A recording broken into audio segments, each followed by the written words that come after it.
Welcome back, everyone, to this very first episode of Drunk Bible Study Bonus Edition of 2022. Wow, here we are. This is amazing. I hope you all had a lovely holiday season and are ready for everything that the new year is going to give you. And we're going to talk about some stuff in Ezekiel. And specifically, I'm going to start out with, this guy. Which guy? This king of Tyre. Okay. Uh-huh. Okay. So interestingly, God / Yahweh / the Rock referred to him as the Prince of Tyre. Oh, yeah. However, he was actually the king. And I looked up this thing called readthehardparts.com, which I'm read a book. Read the hard parts. Readthehardparts.com. Thehardparts.com, yeah. A drunk Bible study story. Is it only about the Bible? I believe it's only about the Bible, yeah. Wow. And so, just so that everyone's aware, according to this, in Ezekiel 19 and, from then on, Ezekiel refers to the last 4 kings of Israel as princes of Israel. Huh. But... Okay. As like a diss on them? Exactly, because he wanted everyone to know that the real king of Israel was God, was Yahweh. It's fair. So fair. Okay. Some translations may use the word ruler instead of prince, but the idea is the same. Just to not call them king. Exactly. They're essentially taking away the word king. Interesting. Okay. So, yeah, they mention this Prince of Tyre, but he's actually the king. And... most of the things that I looked up regarding this person, this prince / king of Tyre, say that it actually is Satan. What? And okay. I understand. Okay, I know. I get it. And I understand that all of you are going to be like, what? But it was difficult to find any other explanation regarding this. But this has got to be like an evangelical Christian lens, right? I'm sure. Yes, it is. But they're essentially saying that, this prince that they were talking about, or this king that they were talking about, was under the influence of Satan during this time. And it also talks about the fact that the king of Tyre is said to have been in the Garden of Eden, which is kind of weird. I could see why they would take that to mean, okay. So clearly this actual king could not have been in the Garden of Eden, because obviously that was way in the past of this time. But it's interesting. That is an interesting question. Yeah. Was that in there as a dig against him even in their time? Or was this only something people have put on it in more modern times to say that, he must be the devil? Or what were they doing a dig? Was it like, you're the serpent, right? Because you've been there since then. Or was he... Well, sure. I don't know. I don't know. Yeah, that is a question. But... they're saying also that the king of Tyre is not described as human at all, that he's described as this cherubic, guardian, angelic being, which we talked about. I am so turned around. Is he the devil or is he an angel? Or is he one of each? Well, the devil was the fallen angel, right? Or Satan was, at least. That's true. That's fair. Okay. Exactly. Right, yes. Fair. It says, because of his pride, he was thrown down from the mountain of God to the earth. But unlike how Satan and God are portrayed in movies, books, and cartoons, Satan and God are not equally powerful enemies warring with one another. Well, I don't know. Maybe they are. Maybe they are. Maybe they aren't. But it says, essentially that he is appointed for Satan, or he is Satan, or he's being influenced by Satan, and he is going to eventually come to a horrible end. And they talk briefly in this thing, readthehardparts.com, about Revelation 20, which is, not going to happen yet, but I can't wait till it does, as we all know. Also, they did this really beautiful infographic, which I'm going to post it in the chat here. And then I really hope that I can put it in our Drunk Bible Study Fans and Fellowship, because it's very funny. Okay, so I'm just going to read this infographic. I don't understand why this needed to be an infographic. I can just tell you just from first glance. It could have been a bulleted list. I know. It really didn't need to be. It didn't need to be but could have been I a loved text. Really? Okay. Yeah. So can I describe this infographic? Yes, please do. And I love how when I like pulled it away and put it on my desktop, it was like Satan infographic.jpg. That's amazing. Good. Yeah. That's good. Okay, so across the top it says what Satan's backstory tells us. Number 1, Satan is a created being. And there's a picture he does not have the same he doesn't have the same eternal qualities that God I don't has. know, maybe. Number 2, God is in control. And there's a picture of a crown. Very European crown. A very European crown, yes. Yeah. God is in charge of Satan in the past, present, and future. Is he? Number 3, Satan is motivated by pride. Here's a picture of some mountains. The classic symbol of pride. Classic. Now we know how serious it is to rely on the Holy Spirit to resist pride in our own lives. And number 4, God tells us what we need to know. And this is that like, I don't understand what's going on emoji. Like the guy was holding his hand up to his face and his brows kind of furrowed. He's like, what the hell? I was curious about where Satan came from in Genesis. Now we know. Why is this an infographic? There's literally nothing else that's being told to me by laying it out in this way. In this format, yeah. It just, this read the hard part seems to think that we need to know Satan's backstory, seems to think that the King of Tyre is Satan. And I'm just going to say it kind of makes sense in the context of the way in which this person was portrayed, because they were portrayed as this sort of higher, holier than thou individual that is kind of has this sort of fall from grace thing that happens to them.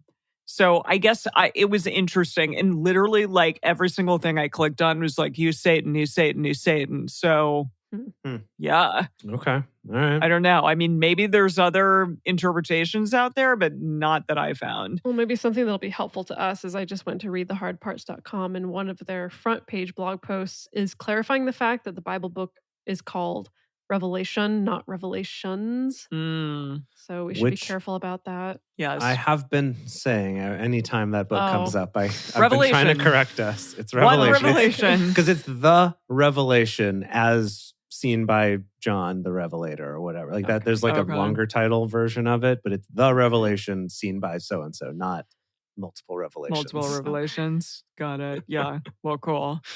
The other thing that I looked up was this battle, this like basically Nebuchadnezzar taking over Egypt. Oh, yeah. And it was essentially this battle of Carchemish, which you can find on Wikipedia. It was fought in 605 BC between the armies of Egypt, allied with the remnants of the army of the former Assyrian Empire, against Babylonia.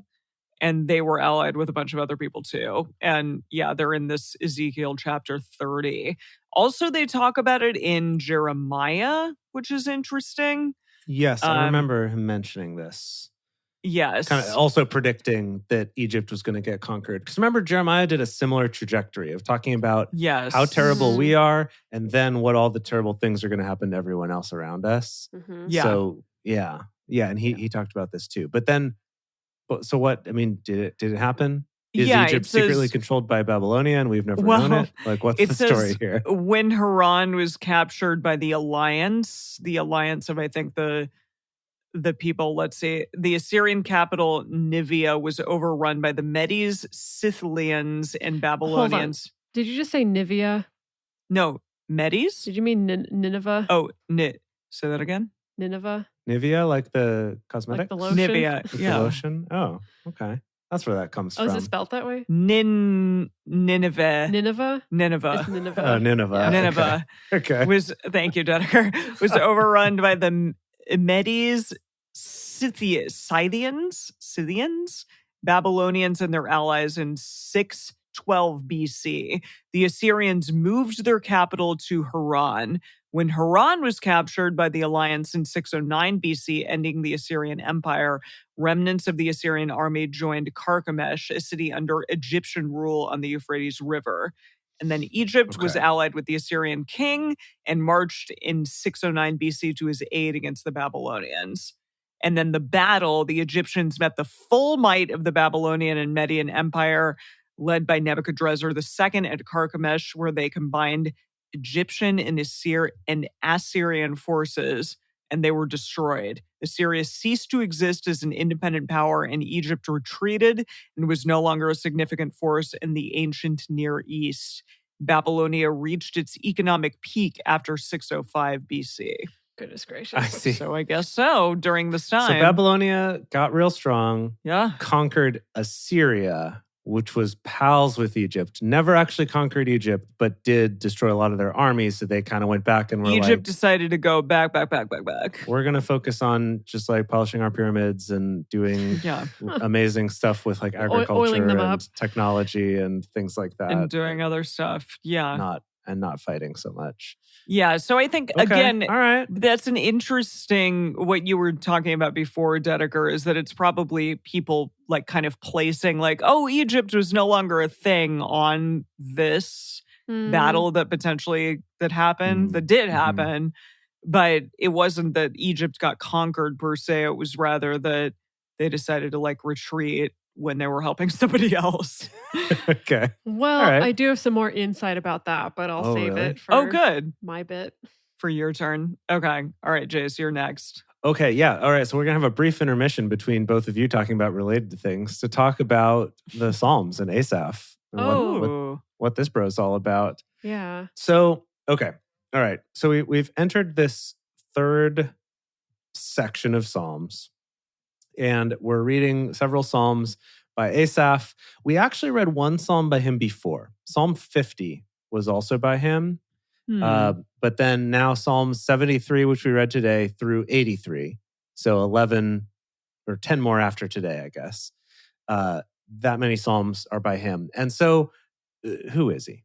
What's his deal? Who is he? So essentially, there's a few options. One is that it could be a collection of psalms by the Asaphites, which are, kind of like we would say the Levites or the Benjamites or whatever, but kind of like how we say Levites and what we really mean is priests, right?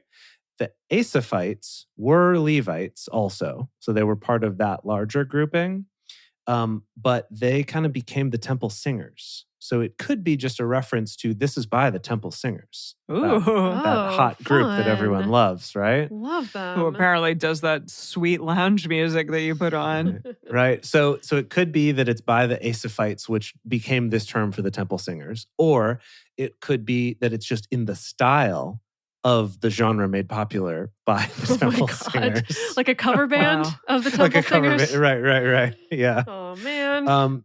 Another possibility is that Asaph himself, who we'll talk about in a second here, that he was either the author or maybe just the transcriber, and these were still by David. People still can't let go of them being by David. Oh, no. Everyone loves David. But was this David trying to rebrand, trying to put out Psalms under a different name? Because people are kind of sick of, after 70 plus Psalms, people are kind of sick of it. How can you be sick of David? Well, so he's God's special boy. Yes.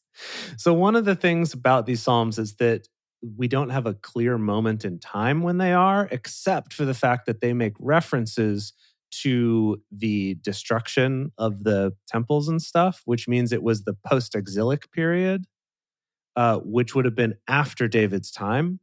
So it was this, he wrote them down and or maybe he wrote most of them down from David and also wrote a couple of his own with knowledge that he had later on or something. I'm not quite sure. Not quite sure. So as far as this Asaph person, though, we have actually talked about this dude in the past and I'd forgotten about it. But so way back in David's time, when we were reading about David, he commissioned 3 Levites to be in charge of the singing and the music in the house of Yahweh. Okay.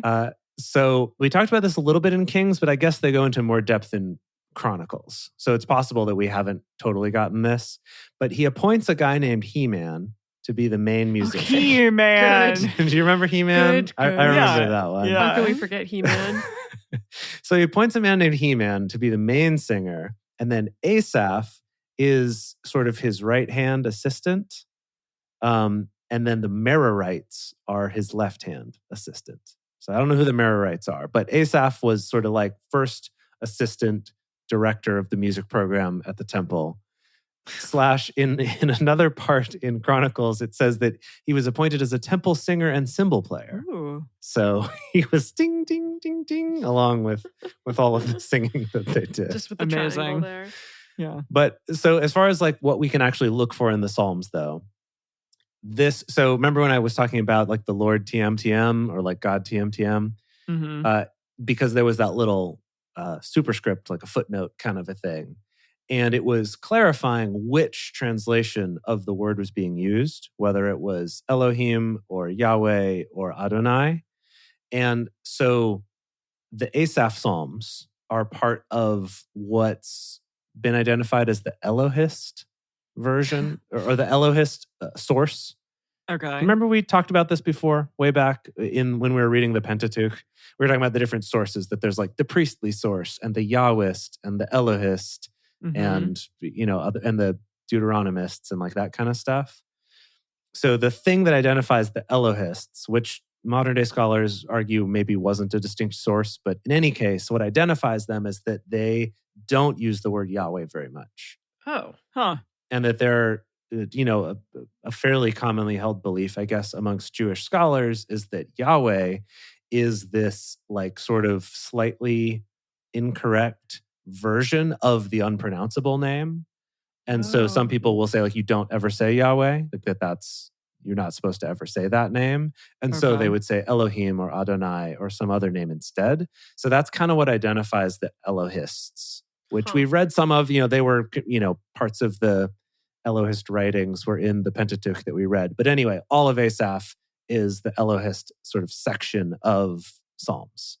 So just in your mind, be thinking it's not Yahweh, he's saying Elohim or something else. Okay. I will think that the whole time. Which is also why I've been trying in our commentary about the Bible to, we read Yahweh because we're reading what's in the World English Bible. But when I talk about him, I try to say God instead of Yahweh to kind of be like, well, maybe it's not appropriate for me to be saying this word out of context or something. That's so I don't fair. know. So I'm trying to be respectful and saying God, but maybe we could say Elohim instead. I don't know.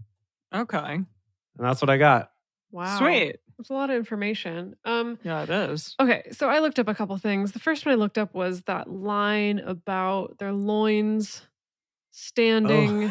Oh, right. Yeah, what was up with that? The cane broke and then their loins stood up. Yeah, so okay, it's like Ezekiel 29:7, and I think this is the King James Version. When they took hold of thee by thy hand, thou didst break and rend all their shoulder. And when they leaned upon thee, thou breakest and madest all their loins to be at a stand.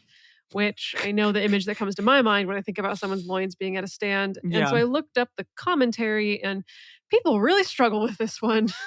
Boy, howdy. I'm sure they do. I couldn't even find something on the Hermeneutic Stack Exchange. I thought for sure someone on the Hermeneutic Stack Exchange would be like, what does this mean? But I couldn't even find it.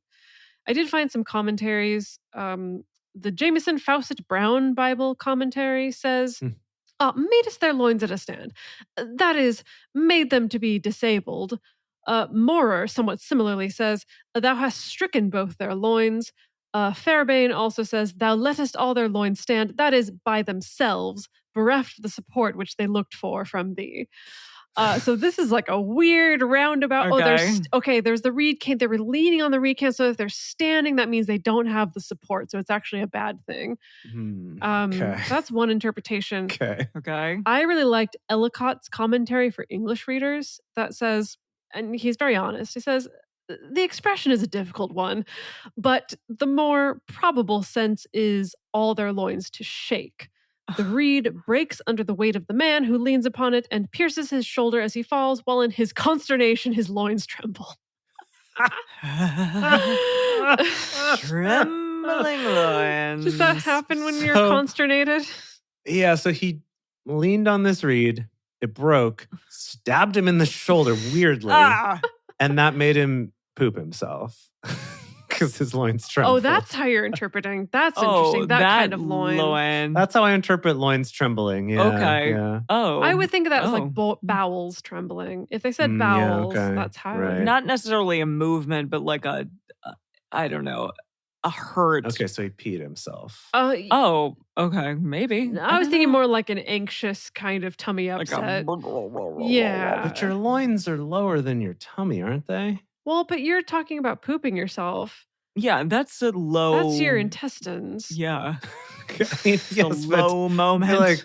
I feel like anatomy was not super accurate at this time, and they kind of because they use bowels to describe both your bum and also your a tummy. lot of things. It's kind of the whole system. Uh-huh. So I don't know what loins means.